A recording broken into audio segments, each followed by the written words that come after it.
Chains rattle broken, now we rise. Flag in my hand, stars burn the skies. Truth ain't dead, though the liars try. They scream loud, but the words all die. Guys watching hands, praise to the throne. Freedom ain't free, blood built this home. Continue freedom, keep it alive. Red, white, blue, we bleed to survive.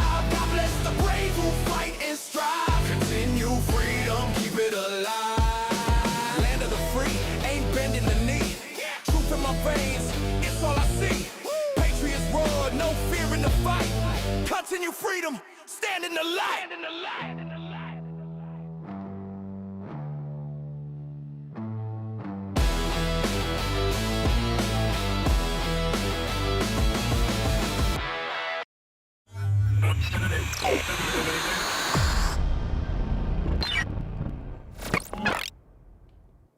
Okay, it's another live. Thank you guys so much for being here. I truly, truly appreciate it. Welcome aboard. Okay, so as you're coming on board, be sure to hop in the comments. I know last night everybody was firing up the comments. It was good stuff.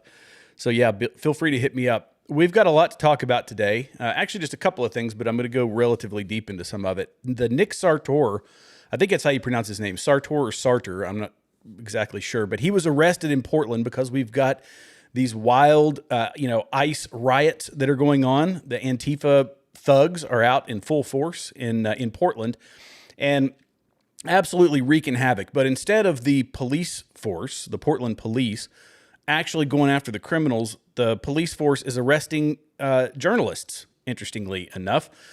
So we're going to talk about that. We've got some details about how Donald Trump is responding to this, how Pam Bondi has responded to this. We're going to talk about Tucker and some of his latest, for lack of a better term, some of his latest silliness that's going on. And then how some of this is, I've been saying this for a while, that we're breaking up the right. It's all around Israel. It's almost entirely around Israel, but it is splitting up the MAGA movement with a big tent is kind of coming crashing down. So let's go ahead and get into, I was going to start by talking about, I don't know if you guys have heard of Pearl Davis, but it's just something while people are coming on board. This is a kind of a toxicity that has been going on with a lot of commentators where they're bashing these conservative people that are, going with the whole trad movement, traditional movement, this trad wife thing. And H. Pearl Davis, she's a wildly popular commentator. I don't know how many subscribers she's got. Let's see. I think she's got, I don't know, 1 million, 2 million. No, she's got 466,000. I think her TikTok is much bigger and maybe on YouTube. But she says conservative women will always use marriage and family to build their brand.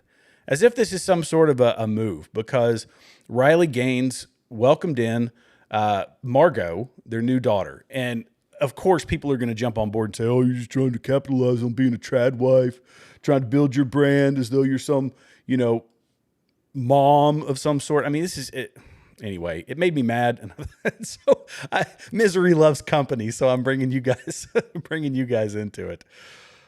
There's nothing wrong with that. In fact, I would go in the opposite direction and say that by them doing that, this is setting the example. This is what we need as conservatives, is we need more women who are stepping outside of this whole third wave feminism nonsense and getting into these trad lives to show them, hey, you know what? Having kids is a good thing. Punching a time clock isn't everything in life, that there's more to it. And you're going to have the haters. So anyway, all right, while we've got some folks on board, before I start, we'll call this a little moment. I'm not a wise person. I wouldn't consider myself a wise person.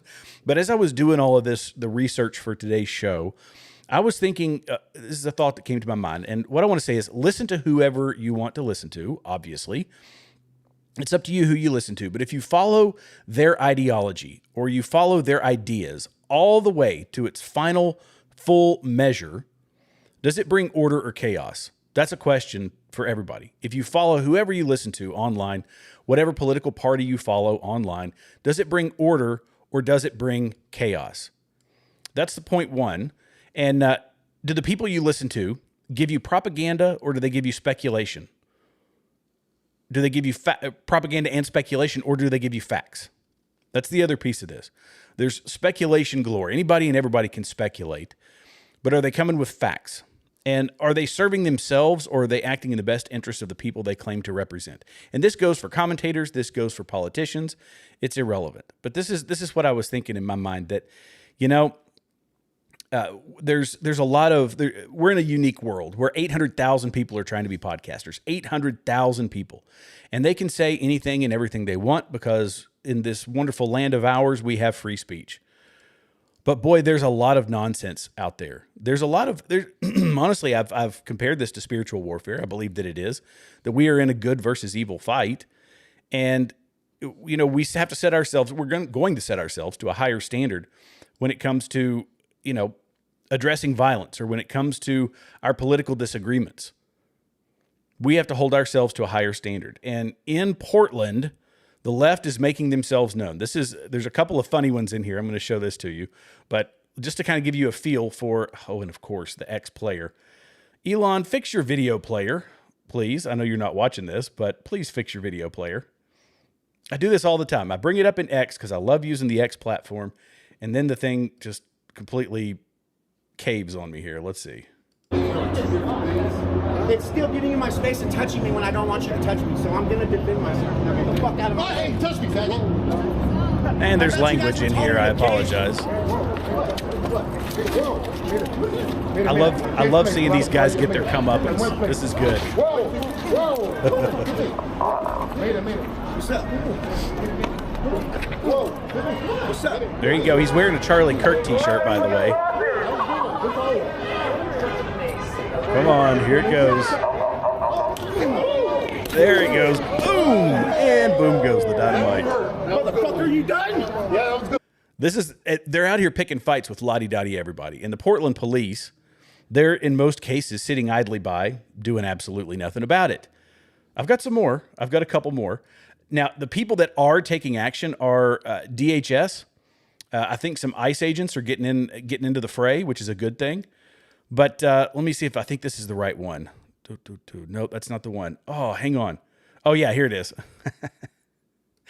This was fantastic. So in order to, because this makes perfect sense. They're to try to keep the pepper spray off of them. They're wearing these silly furry suits. Oh gosh, you guys can't see it. I'm sorry. So they're wearing these blow up suits. Well, what does this guy do? He sprays the vent hole with bear mace. Oh gosh, that was funny. But the violence, as I was saying, has gotten out of control, and it has ended in the arrest, or it did end in the arrest of Nick Sortor. Nick Sortor is an independent journalist who, if you've got any presence on X, and if you follow conservative commentators, you're probably following Nick Sortor. But this guy was accosted. He was attacked by Antifa folks. And who did the police arrest? They arrested Nick Sortor. So the journalist is the one that got arrested. And there's deeper messaging behind this, if you ask me. Wow, we've got a lot of comments over here. Let's see. Frightening. Pearl is pathetic. Yes. Agreed. I'll get to the comments. I'm going to get through the commentary, then I'll get to the comments here in a little while.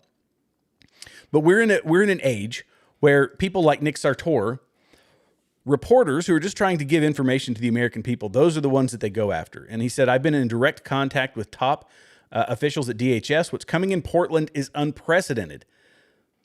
All thanks to Portland police exposing themselves by arresting journalists. Great work, Portland. We're starting to see the tremors of the Summer of Love. Everybody remembers that after George Floyd. Cities were being burned to the ground, and they're doing it now over the deportation of illegal immigrants, at these ICE facilities where federal agents are simply doing their jobs and deporting people who are here illegally, people who have broken our laws. Excuse me. That's all they're doing, and that's what the left chooses to protest. That's what the left chooses to mobilize around, is the enforcement of laws and the removal of people who are not supposed to be here in the first place. So Pam Bondi has responded. You guys know this. If you followed me for any length of time, you know I am no fan, honestly, of Pam Bondi. And somebody addressed it in the comments that was one thing that they disagreed with me about, was my stance on Pam Bondi. They had watched a previous video where she was talking about hate speech laws and things that are entirely unconstitutional, that we didn't know who this lady was. But in instances like this, I kind of say it's, a blind squirrel finds a nut every now and then, or a stop clock is right twice a day. In this instance, I think she's getting it right. So Attorney General Pam Bondi has ordered a full investigation into the Portland Police Department after the arrest of journalist Nick Sortor when he was in Portland covering Antifa-linked riots and protests at an ICE facility this week. Sortor announced the move on X. Quote, Attorney General Pam Bondi has ordered a full AG Harmeet Dillon of the Portland Police Bureau following my wrongful arrest last night, Bondi has confirmed to me. So they've spoken on the phone, and she's taken action. Kudos to her for that. We'll see what actually, how this progresses. But there is, let me see if I can find the additional notes here. So there was, here we go. So this was actually posted by Nick Sortor. He has been released. And what they're trying to find out, you can read the document. And in this document, they're trying to say, okay, how did you come to find out about Nick Sortor? How did you target Nick Sortor for arrest? Did you speak to the woman, this Miss Davenport, I believe, is the one who alleged he attacked her, even though it's on video. Everybody's got video now. We're walking around with multimedia devices in our pocket. You can find video evidence for just about anything. And they're saying, what was your follow-up conversation? We want all the unredacted documents. We want anything and everything related to your investigation of this incident that ended with Nick Sortor being put in jail. And of course, subsequently released. And it's escalating now because Donald Trump, and I'll play the video here, Donald Trump is ordering Pete Hegseth to deploy active duty troops to liberate the war-ravaged Portland. Let's listen to our great press secretary. On another matter, despite the Democrat shutdown, President Trump's efforts to make America safe again continue. President Trump believes that American cities should be the safest places on earth, and he is committed to making this a reality. We've already seen that President Trump successfully made D.C. safe again in only a few weeks. That same crime crackdown will continue to happen in cities across the country and is happening in Portland, Oregon. President Trump will end the radical left's reign of terror in Portland once and for all. The president has directed Secretary Hegseth to provide all necessary troops to protect war-ravaged Portland and any ICE facilities under siege from attack by Antifa and other left-wing domestic terrorists. What's been allowed to happen in Portland, and we saw disturbing video footage of this last night, this is not peaceful protesting, this is left-wing anarchy that has been destroying this great American city for years, leaving police officers battered, citizens terrorized, and business properties damaged. Since early June alone, Antifa terrorists have laid siege to the ICE field office in South Portland. These radical left-wing lunatics have violently breached the ICE facility by using a stop sign as a battering ram, hurled explosives and other projectiles at law enforcement, repeatedly assault and dox officers, berate their law-abiding neighbors, and have even rolled out a guillotine in front of the ICE facility. And more people should be reporting on that. President Trump has sent federal law enforcement to protect federal assets and arrest those fueling this violence. Just last night, we saw an extremely troubling incident where conservative journalist Nick Sortor was captured on video being taken into custody by the Portland police after he was ambushed by Antifa and was defending himself from these assaults. But instead of arresting these violent mob members night after night after night who are ravaging this community, the police arrested a journalist who was there trying to document the chaos, and everyone in this room should be extremely concerned about that. The Department of Justice spoke with that journalist this morning, and they will be launching a full investigation into his arrest. This incident is part of a troubling trend in Portland where left-wing mobs believe they get to decide who can visit and live in their city. It is not their city. It is the American people's city, and President Trump is going to restore that. I just spoke with the president about this, and he has directed his team here at the White House to begin reviewing aid that can potentially be cut in Portland. We will not fund states that allow anarchy. There will also be an additional surge of federal resources to Portland immediately, including enhanced CBP and ICE resources. Law and order will prevail, and President Trump will make sure of it. With that, I'll take your questions, and we will begin to... This is what we voted for, by the way, was law and order. And the left is that, look, nobody can argue this anymore, that the left is some party of peace and the left is the party of inclusion or free speech or any of this stuff. No, they are the party of violence. They have become the party of violence. And the Antifa wing it's their little it's their militant wing of the Democrat Party. That nobody can argue that. You cannot argue that.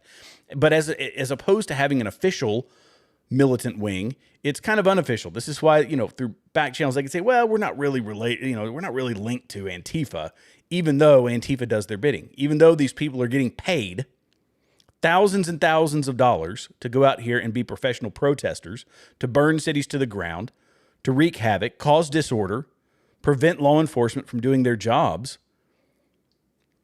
Yeah, I voted for that to stop. I did. Now, I will admit that there's a lot of danger in bringing active duty military. I see somebody in the comments here was a 20-year person. Yes, so was I. I'll address your comments here in a minute. But this is what we voted for. We voted for the restoration of law and order in our country.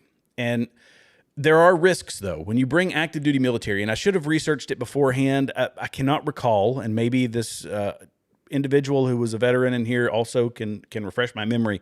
But there's different articles that and different regulations for reservists, for National Guard, for active duty when conducting operations on domestic soil. It's much easier for the National Guard. That's why they normally send out the National Guard. For reservists, it's a little bit different. They can be, and at active duty, they can be in logistical support roles. But when you start talking about bringing, active duty, you're rolling the 82nd Airborne into Portland or something to that effect, there's a lot of room for things to go haywire and to create an absolute PR nightmare for Donald Trump and for the Republican Party. Because that's all you need is one violent altercation between an Antifa person and an active duty military soldier who is supposed to be operating on foreign soil, but because of the Insurrection Act or whatever regulation they're using, they are now conducting operations on domestic soil. Things can get really dicey really fast.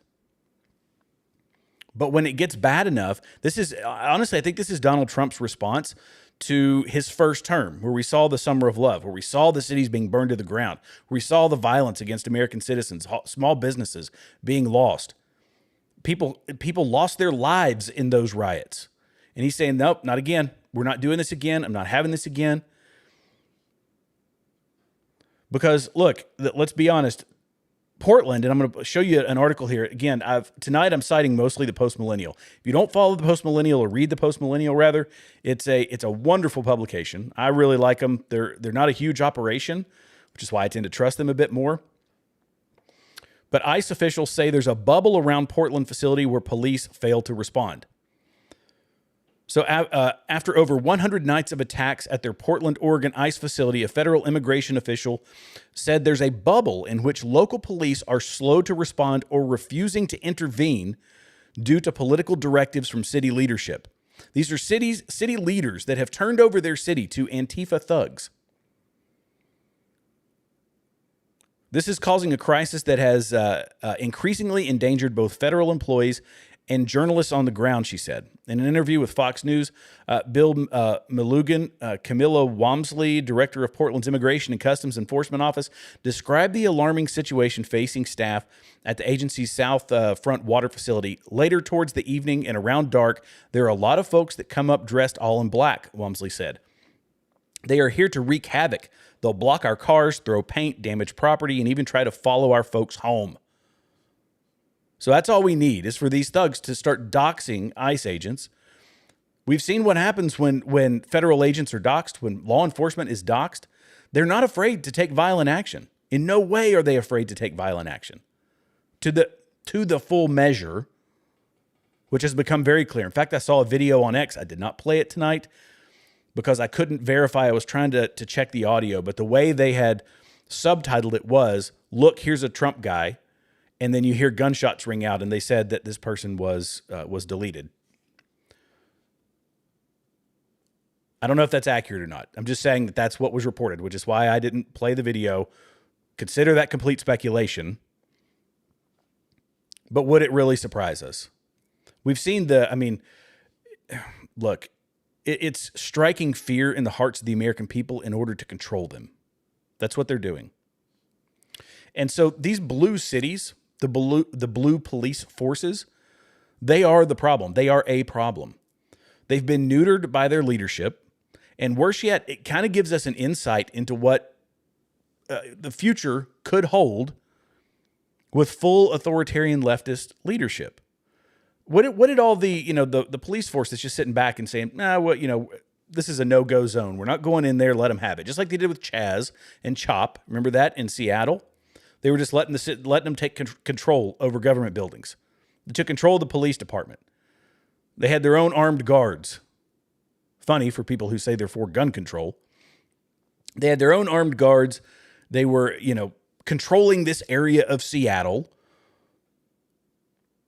But when it's all said and done, these police officers, if we take this to the full Gestapo level, which is where it's moving, what did every Nazi general and leader say during the Nuremberg trials? They said, I was just doing my job, right? I was doing what I was told to do.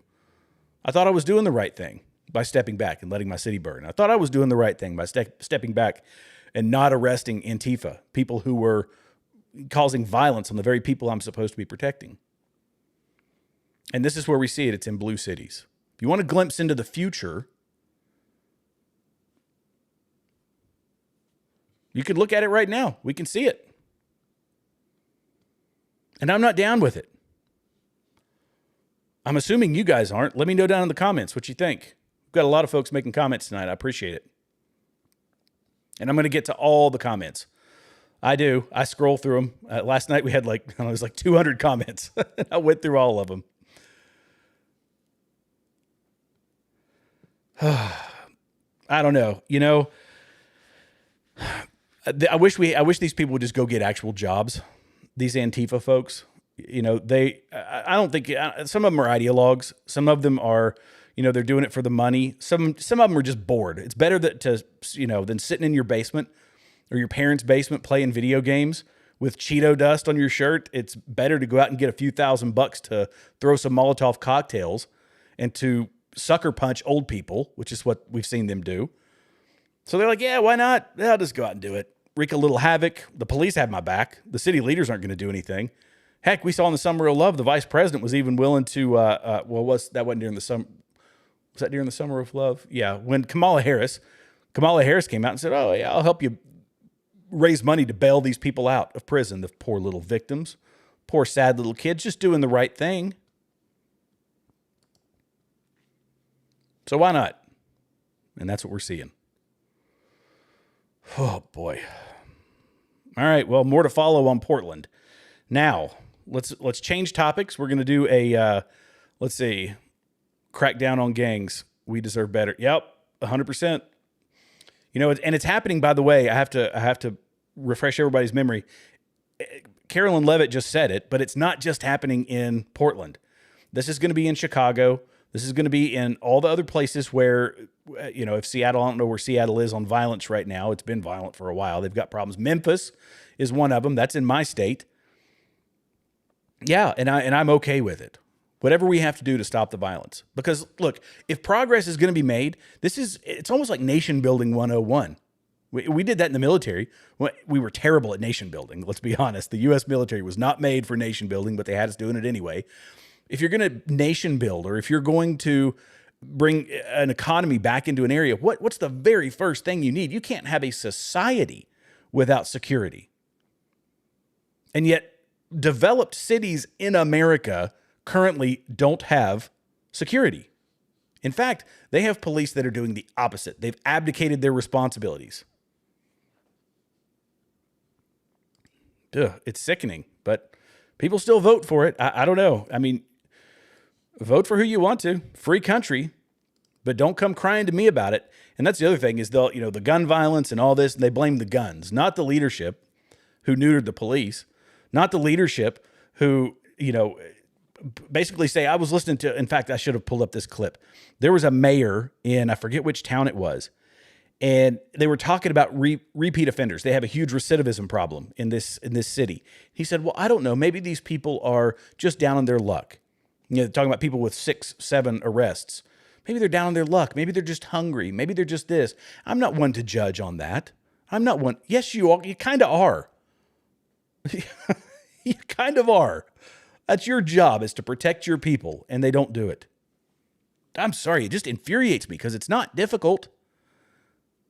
Political correctness is, it's like you have to bow to the right people and say, well, I know that, certain people are disenfranchised, or, they certain this problem and that problem, and let's make excuses for the people who are breaking the law.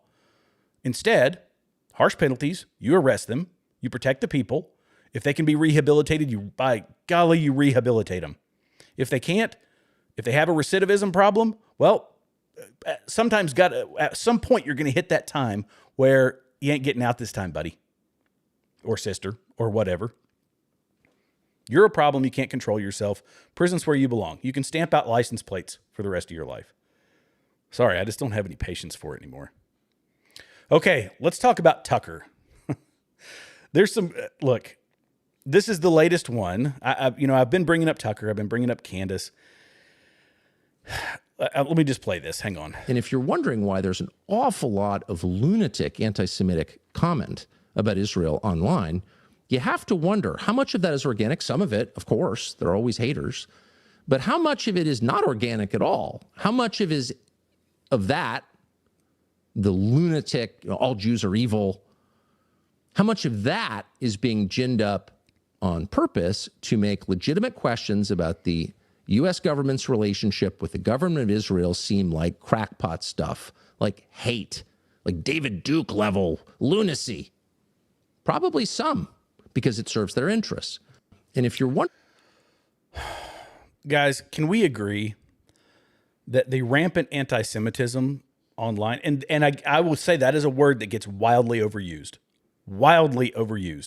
Disagreeing with Israel is not anti-Semitic. It's just not. And so that first off, there are so many people online, and mostly people that are Jewish people, some cultural Jewish people, some religious Jewish people, wildly overusing it. Anything negative about Israel is anti-Semitism, and that's not what it is. But to say that Israel is responsible for the anti-Semitism online because it benefits their cause is ludicrous. I'm sorry, that is nuts. Like, how does I don't know? I tried to follow, his train of thought, and how could you ultimately find yourself making a statement like that to millions and millions of people? And I can't find a coherent reason for somebody to do that. It makes zero sense to me, other than saying, well, we got to blame somebody, so let's just blame them. The anti-Semitism online, people like Nick Fuentes. Look, I'm not a fan. I'm no fan of Nick Fuentes, not at all. So if there's any groypers on here, you're not going to like me because I don't think that, again, like I said at the intro, if you follow Nick Fuentes' his ideas, his ideology, all the way to its final end state, is it positive or is it negative? And there's no positive end to that. There's no positive end to that. It is entirely negative, and it's built on a hate, an intrinsic hate for a certain group of people. But we're not talking about Nick Fuentes tonight. We're talking about Tucker. It just makes it, anyway, that made zero sense. And he's making some interesting moves. This is one that has gotten a lot of people kind of riled up, and they're scratching their heads, myself included, that this girl, Elizabeth Lane, is now being interviewed by Tucker Carlson. And people say, that's weird. Who is this? Nobody knows who she is, other than the fact that she is a 9/11 truther, pro-Putin, and an anti-Semite. This is what most people tend to agree on. And yet she's got 3,300 followers, and she's showing up on the Tucker Carlson show. And here's the speculation that everybody has online. This is their speculation. I don't know. I will flat out say I have no idea who this person is. I have no idea why he's having this person on their show, but it is strange. He interviews world leaders. He has the biggest names on social media. And why this unknown person is popping up online. But I'm just going to head it off at the pass, say that this is what people are saying he is doing, is that he is platforming people that have his same ideology in order to build a network of as the more I'm reading it, the more silly it sounds. It's a weird, nonsensical move on his part, and I'm interested to find out why. But she will explode, figuratively speaking. Her social media following will go ballistic, and they're saying, well, she supports and he likes the way that she communicates all the things around 9/11, around anti-Semitism or not liking Israel. And, being pro-Putin and all of this, because as we know, Tucker interviewed Putin. I mean, he's pro-Putin. But that this person's social media is going to explode. And look, here's what everybody's going to say after this happens. Oh, everybody's just jealous of her. And, that Tucker just has an eye for talent. This is what I think people are going to say. And, they just don't like that she's against Israel. That's why they're giving her a hard time. But you have to admit, 3,300 followers online in her online presence, and she's appearing on one of the, if not the biggest internet show out there. Does that not seem strange to anybody else? You guys let me know down in the comments. And then nobody's going to care. Like, once he platforms her and grows her social media, is this an experiment? This is another piece of speculation online that people are saying, well, this is an experiment to see what kind of impact he can have by platforming an unknown who is loyal to his sorts of ideas. And if that works, within 6 months, nobody really cares how she got famous. She's just famous. And now she's spreading a similar message to him. I don't know. It's weird. But on the same vein of Tucker, I do have to, I have to address something that I've spoken before on this show. And Tucker, we've seen his change. So we've seen him shift from the, the Fox News type person that he was into this guy who's flip-flopping. He hated Donald Trump, then he liked Donald Trump, and then he started criticizing Donald Trump. He's moved back and forth. People's ideas can change, in all fairness, they can. But his support, as I've said before, his support for Sharia law, it was just him minimizing it. I don't know if it's support for it. He says, I don't support Sharia law. But it's I'm kind of butchering my delivery of this. Let me refresh your memory here, and then I'll get to my points, because I've kind of got my notes out of order. Seth, that the real danger is Sharia law. Sharia law. And you can tell when you go to a place like Abu Dhabi or Riyadh, like, oh man, I hope we don't ever wind up with a society like this with a rape rate of 0, where you leave your keys in your Lamborghini and don't ever worry about it being stolen. And, if people want to get wasted, they do it at home. You know what I mean? Yeah. I don't. Boy, I hope we don't wind up with that. Mm-hmm. Yeah, I think that, Sharia law is obviously just a punchline. I don't know that too many people actually believe in the reality of that. And sure, like I said, I'm a lawyer. I actually studied legal philosophy. Right. Sharia is not that different from other legal codes. A lot of our own legal code, the Anglo-Saxon common law, Anglo-American common law, derives ultimately from religious authorities.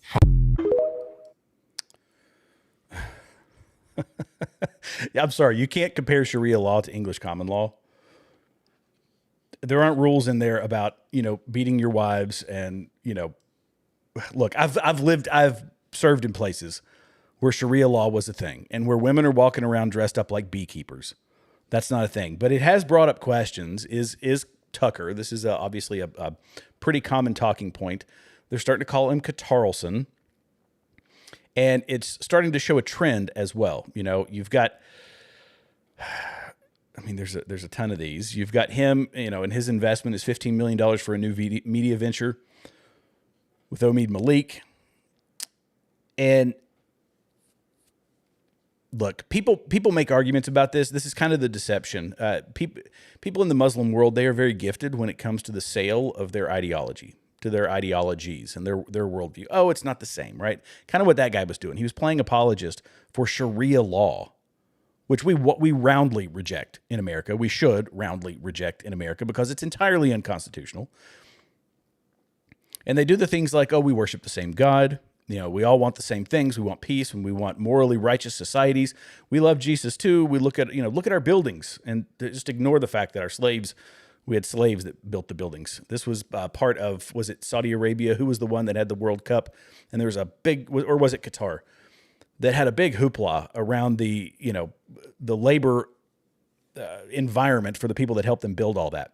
So they say, look at our beautiful buildings, look how safe our cities are, and we want to have peace in the Middle East, but never mind that we want one entire nation to be wiped off the face of the earth, that's what our ideology calls for. So I find an interesting point here is that this is what, look, theologically, I don't talk theology all that much, but the replacement theology, it's interesting because a lot of Christians will make this leap because of following this replacement theology. And it's not a universal thing, by the way. I just find it interesting that people like Tucker, people like Candace, all those folks can play apologetics for some really interesting things when they follow that replacement theology, and that it lines up with their stance on Israel in a lot of ways. So replacement theology is used to justify the destruction or the removal of an entire nation from existence. It's weird. It almost comes roundly from people who support that thing. Not that everybody does that. Not that everybody that subscribes to a replacement theology believes that. But a lot of the people who believe that ascribe to that. And interestingly enough, recently, Theo Vaughn has come out saying, hey, I don't know if you saw the video. Here, let me play it. I'll play it for you guys.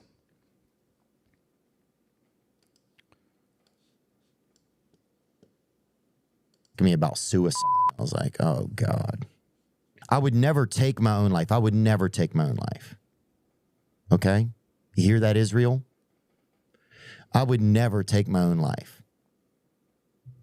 I'm grateful to God for his grace in my life. I love my siblings. I have so many friends and people that love me and people that I want to see their children grow up. I'm hopeful that I get to have a wife and meet my own children one day. Like, there's a ton of things in my life that keep me alive and hopeful, right? I want to be able to have an impact in the world. Okay, that's a beautiful message, but why the first part? I would never take my own life. You got that, Israel? That's weird.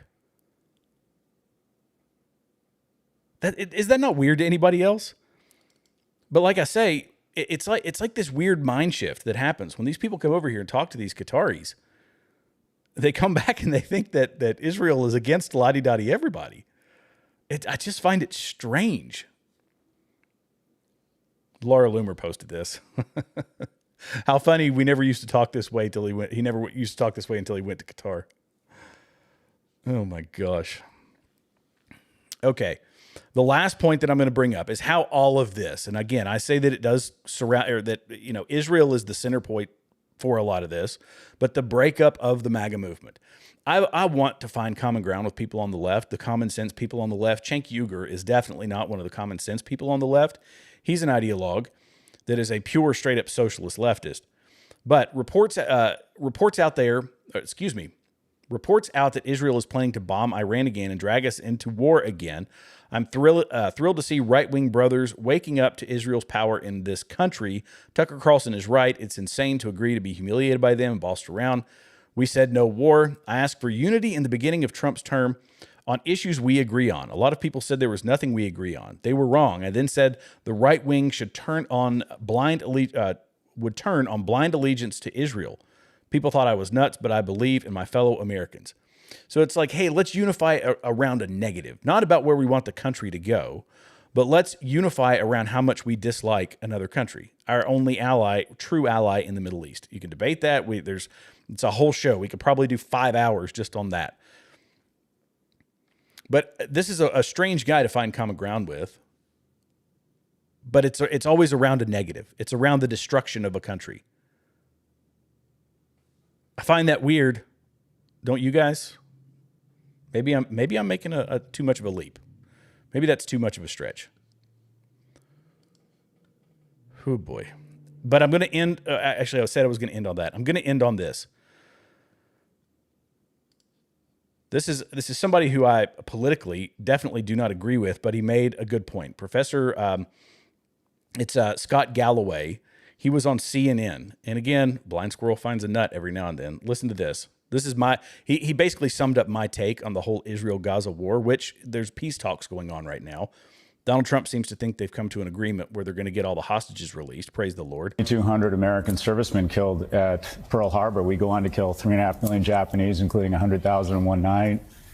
2,800 Americans in 9/11. We go on to kill 400,000 people in Afghanistan and Iraq. We weren't accused of genocide. You had, if Mexico had elected a jihadist cartel to run their country, and then they incurred into Texas, and on a per capita basis killed 35,000 people, or the population of the University of Texas, and on the way back took the freshman class at SMU hostage and hid them under tunnels, what would we do? It'd be the great Sonora radioactive parking lot. But Jews are not allowed, and Israel is not allowed to prosecute a war. And they are prosecuting a war more humanely than we have done. The ratio of combatants to civilians is of civilian death to combatant mortality is lower than it was in Mosul, lower than it was in Japan, lower than it was in Germany. So there's just a different standard for Jews in Israel when it comes to prosecuting a war. They're allowed to fight back to a truce, but unlike America or any other Western nation that has attacked this viciously, they're not allowed to win a war. It's a double standard. I mean, you can't say that's wrong. That people will say, oh, the genocide. Their combatant to civilian ratios are astronomically low. And of course, we've got the folks that are going to come out, and they have. People like Myron Gaines and others. Oh, no, the numbers are way higher. They're way higher. It's hundreds and hundreds of thousands. Plus, we're getting the numbers that we currently have, 65,000, from Hamas, an international terrorist organization. So I find it interesting that's where we decided to validate our information. It's from people who, I mean, come on. Anyway. Okay, let's get to some comments here. We've got quite a few. Oh, boy. 82, hi from Israel. There you go. Welcome, welcome. You can't just blame shift this away on Israel just because Epstein took a few years. Clearly now, America genocide of the Palestinian people.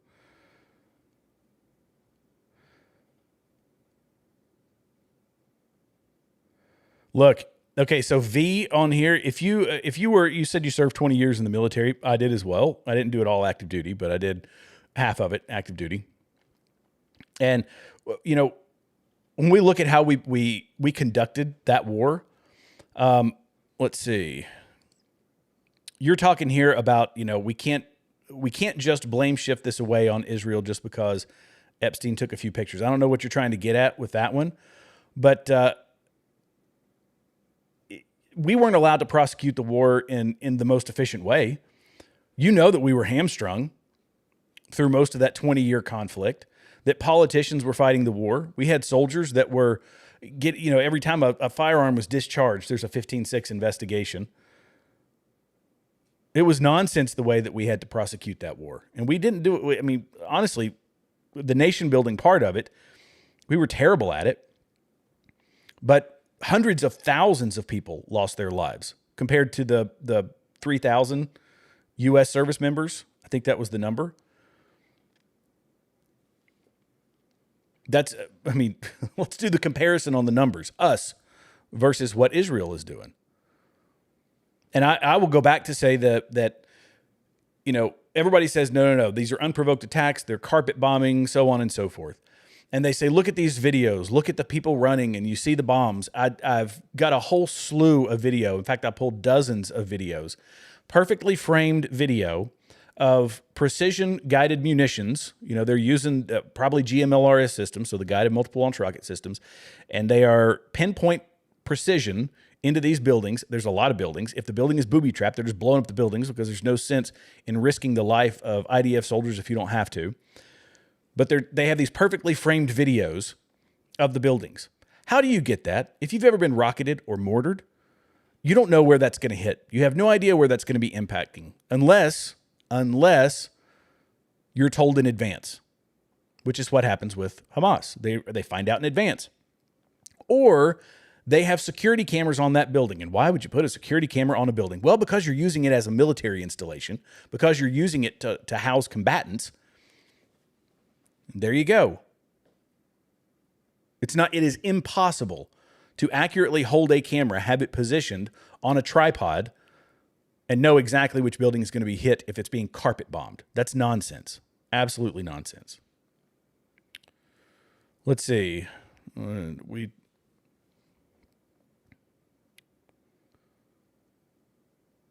Trump has been out on bail, held on bond for more than 2 years. Oh, gosh.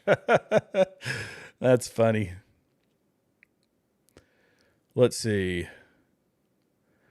Gammonzilla reporting in. Welcome, Gammonzilla.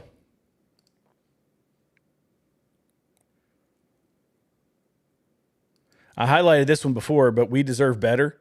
Yes, crack down on gangs. For heaven's sakes, give us some law and order in some of these towns.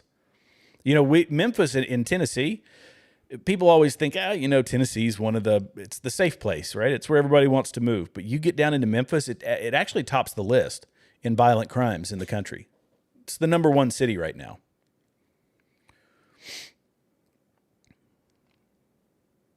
Let's see. Is collapsing under the weight of its own contradictions. As old narratives dissolve, chaos rushes in to fill the void. Identity politics, technocracy, and ideological extremism. I'm number one. What do I win? My software, I'm reading Tree Goblin. So Tree Goblin, you said, I'm going to do it for the likes on social media. But you're number one. I guess, are you number one for the number of comments that you've left? Let's see. Welcome to from England, by the way. The secular order built after World War II, rooted in liberalism, materialism, and the rejection of transcendent values, is collapsing under the weight of its own contradictions. I might need explain that one to me. As old narratives dissolve, chaos rushes in to fill the void. Identity politics, technocracy, and ideological extremism. Okay, that's you're continuing here. You know, the old school values of we call them American values, but they're really it's based on our Christian values. You know, we've been a Christian nation since the start, although people don't like to admit that anymore. We have, but yeah, I would say that it's as we've removed God from our society, you got to replace it with something. You have to replace God with something.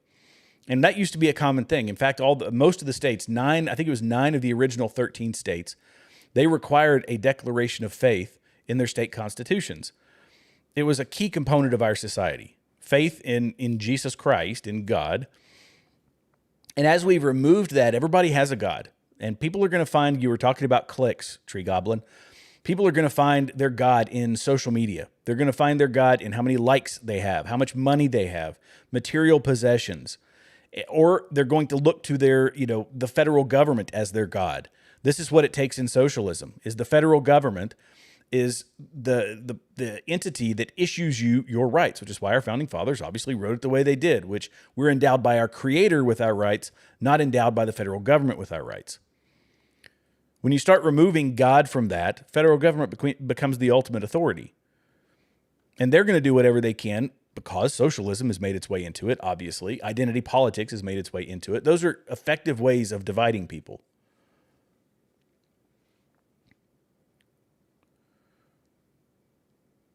Tucker and Candy Owens are basically the same person. Junior. There you go. I mean, they have become so. Candace even referenced it in her show recently. She said, I forget, what was she talking about? She said something about, what are they afraid they're going to become, Tucker and Candace, that sort of thing? Because they are of the same ilk.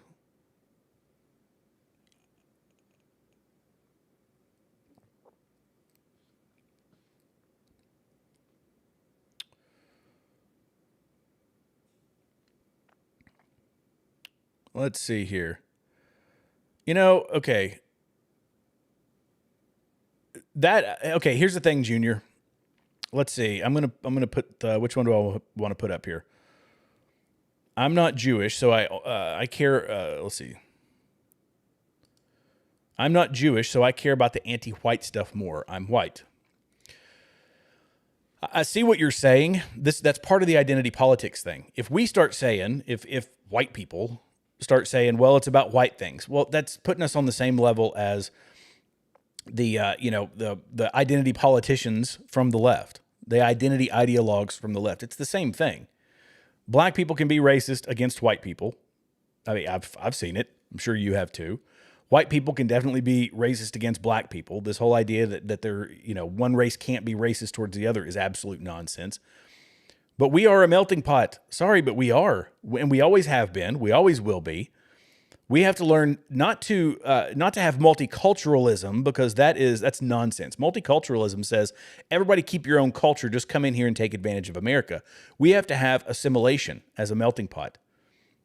And I know there's people out there who say that there is no way that can happen.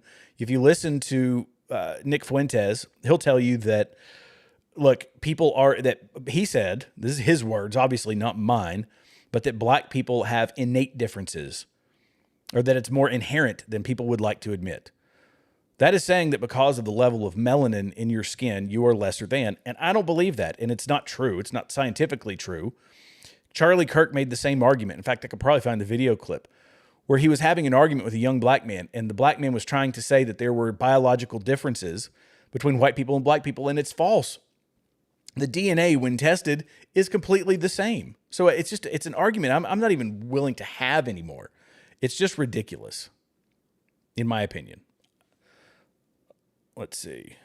Tucker is so yesterday. Does anyone even watch Tucker anymore? Yeah, a lot of people do.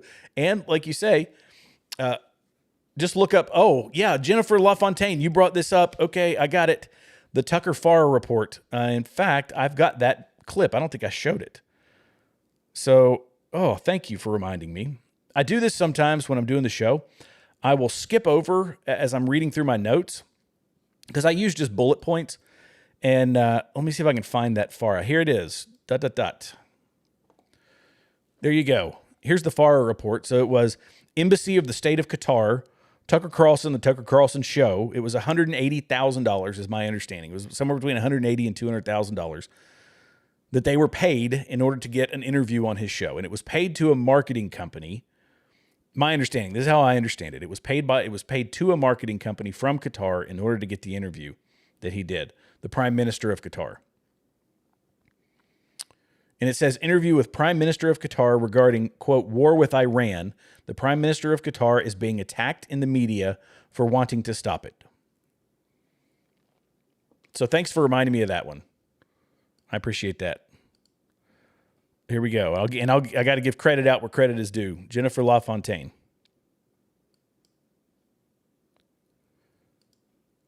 Valid point. He's trying to create little mindless minions.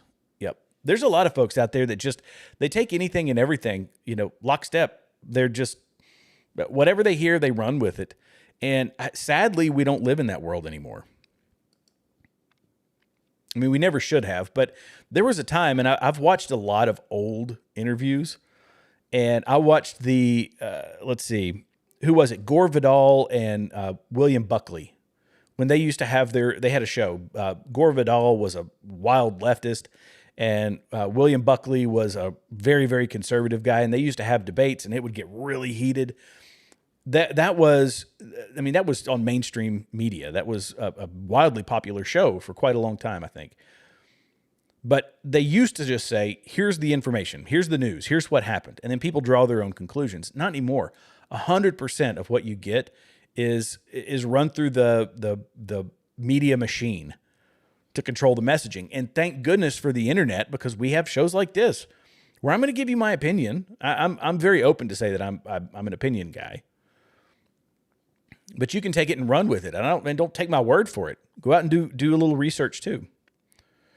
Do you know how many of us lost our TikTok accounts just for questioning Chinese government, even in the slightest? Okay, so I think this is, somebody had made the point up here. Jamie Rodriguez said, I'm not with the fact Bibi comes out and says he will attack us by social media. He has TikTok. It's not just him, by the way, that is invested. It's not just Israel that is invested in TikTok. Qataris have invested. A ton of other people have invested in TikTok. So it's not Israel alone. People have written this as Bibi is going to control TikTok. And now he's going to start, throttling anti-Semitism. And let's see, I think it was Jennifer said Jamie, do you know how many of us lost our TikTok accounts just for questioning Chinese government, even just in the slightest? And this is true. There's only one free speech platform right now. So what they do with TikTok once they get control of it, that's to be determined. And if it turns out to be something bad and it's throttling people's accounts because they're spouting anti-Semitism or whatever, then we got to call that out as well. I'm not even on TikTok. Look, I said I don't want a Chinese tracking device in my pocket. Maybe now that it's owned by other folks and we've got, I think, some American investors and other individuals, maybe I'll start trying my hand at it.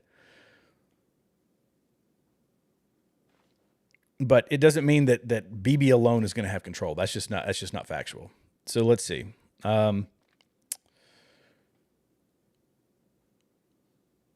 Again, I will say it should be illegal for any other country to control social media in the U.S.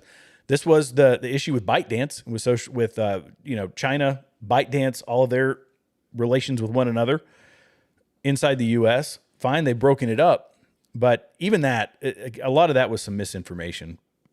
It wasn't entirely owned. You could listen to Rand Paul talk about it. He's done some pretty in-depth analysis into it.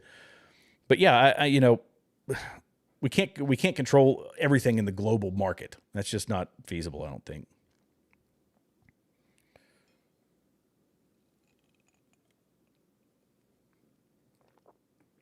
Let's see.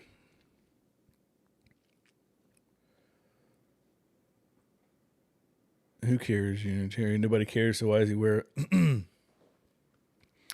Lots of conversations going on down here. Sorry if I'm scrolling past here. Let's see.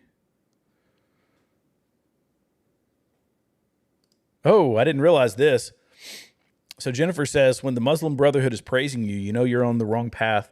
For those who haven't seen it, there's a leader of the Muslim Brotherhood praising Tucker and Candace. Wow. I think Hamas just tried to break up the deal. Do what they want. They want.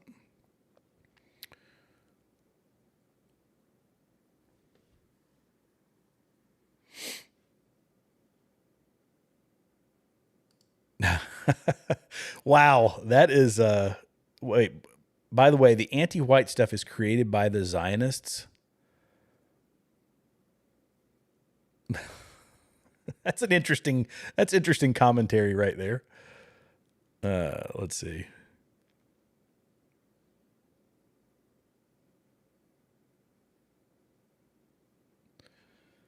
Oh boy, lots of comments here.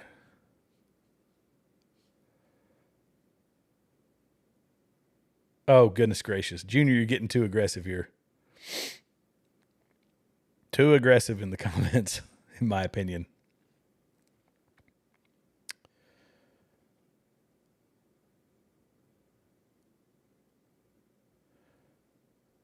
Abraham, oh, that's why you run away to Europe till Muhammad.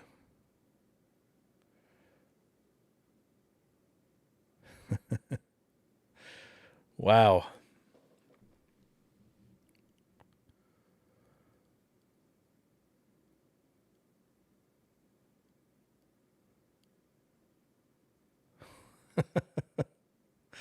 Oh my gosh. Junior, too aggressive, man. Good gracious.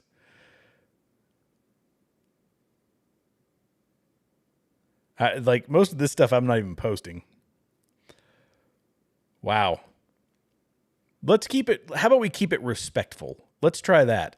As I'm scrolling through this, I'm going to go all the way to the bottom. Let's keep it nice amongst folks, amongst all the folks here. One of the things that could quickly happen in social media, because we're emotionally invested in all this stuff, is we get wildly aggressive around it. And look, I believe in free speech, but I want people to come here and have a conversation, and I want to cab a chat that is, and I appreciate that, Junior. Junior says, Jared, okay, I'll chill. I'm an angel like that. There you go. No, I appreciate that, but yeah, we're going to have wild disagreements, and if somebody's going to come in here and get really aggressive, let it be somebody from the left. That's more of their thing. Okay. Okay, I think I've gotten through most of them. If I missed one, I am sorry. We had a lot of comments tonight. Hey guys, I appreciate it. thank you all so much for joining me, because I have come upon the hour. It's that time. If you're new here and you enjoyed this content, please feel free to hit the subscribe button, the like button, and the notification bell. That way you're notified every time a new video is released. I'm trying to go live again tomorrow. I should. I'm normally on Thursday, Friday, and Saturday. I'm trying to go live tomorrow. I might have some scheduling conflicts, but nonetheless, you guys are fantastic. Thank you for all the content down in the chat. Thank you for engaging.